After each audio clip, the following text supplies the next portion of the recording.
Hello friends, welcome to Ideal Tutorials committed to excellence. For videos, please subscribe our channel.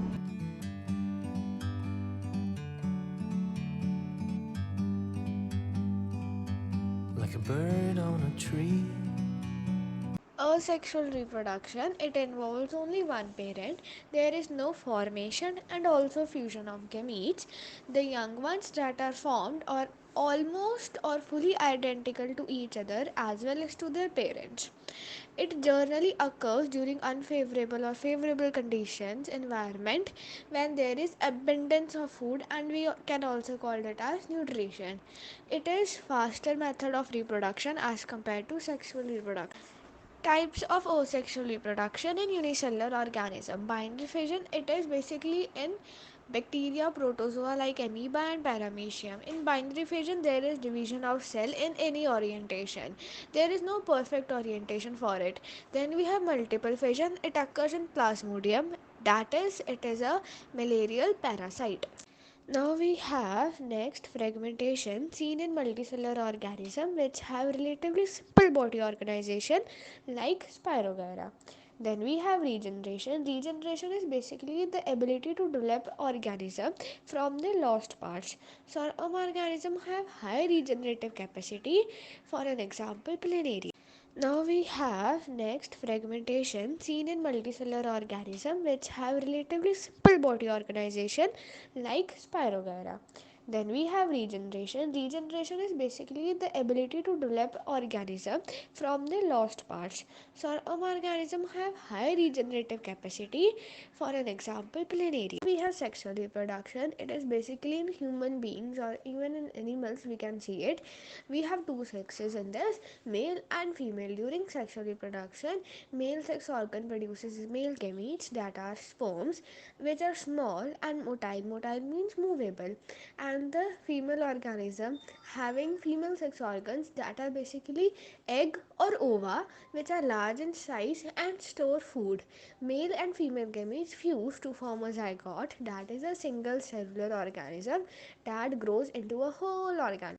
Then we have sexual reproduction in flowering plants. The flower has following four parts: sepals, petals, stamens, and carpels. Stamens and carpels are basically reproductive parts, and sepals and petals are non-reproductive parts, or we can say that sterile parts.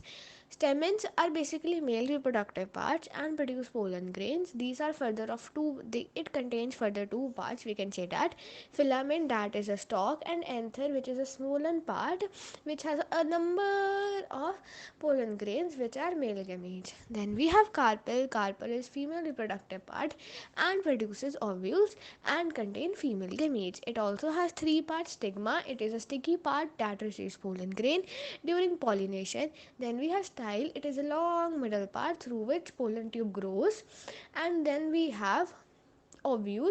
Ovule has an egg. Then we have pollination. Pollination is basically the transfer of pollen grains from an anther to the stigma of a flower.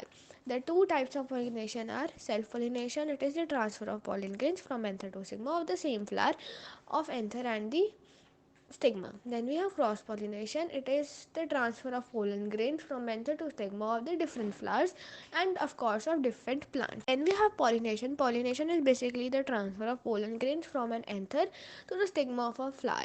The two types of pollination are self pollination, it is the transfer of pollen grains from anther to stigma of the same flower of anther and the stigma. Then we have cross pollination, it is the transfer of pollen grains from anther to stigma of the different flowers and of course of different plants. We are having reproduction in human beings. Reproduction is human being basically sexual reproduction.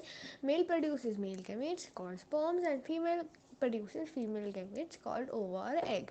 They both combine and form zygote, which is a single-celled organism. Then we have male reproductive system. Male reproductive system consists of the following parts: a pair of testes, a system of ducts, epididymis, vas deferens, urethra, and a system of glands. They are seminal vesicle, prostate glands, and copulatory organ called a penis. Then we have a bag-like structure called the scrotum, in which the penis lies. It is located outside the body to maintain its temperature 1 to 3 degree lower than its body temperature, so that it can produce functional sperms. Then we are having female reproductive system. It consists of the following components: one pair of ovaries, a pair of fallopian tubes or oviducts, a uterus or womb, a vagina, or we can say that birth canal. What are the functions of ovary? To produce and release ova, that are eggs, or we can say that female gametes. To produce female reproductive hormones, that are estrogen and progesterone, that are also responsible for the all female characters in females. Menstruation is basically the loss of blood and with mucus. It is a 28-day cycle which occurs in every month, and the period is of 4 to 5 days. It stops at 45 to 55 years of age, and this stoppage is known as menopause. We have reproductive health. Reproductive health basically consists of reproductive diseases that are also known as STDs, known as sexual transmitted disease. They can be caused by bacteria, for an example syphilis or gonorrhea, or can be caused by virus, for an example HIV, AIDS, or warts. Then we have mechanical methods to restrict the STDs. Use of condoms. Condoms are basically a thin rubber tube that can be worn over the penis during the intercourse. The semen gets collected in this and is not discharged into the vagina. Then we have chemical methods. Chemical method basically consists of oral contraceptive pills that stops the ovulation and but do not stop the menstruation. Then we have surgical methods. Surgical methods are also known as permanent method. These include vasectomy. Vasectomy is basically cutting and then binding of the vas deferens in males, and tubectomy basically it includes the cutting and ligating of reproductive organs of fallopian tube in female.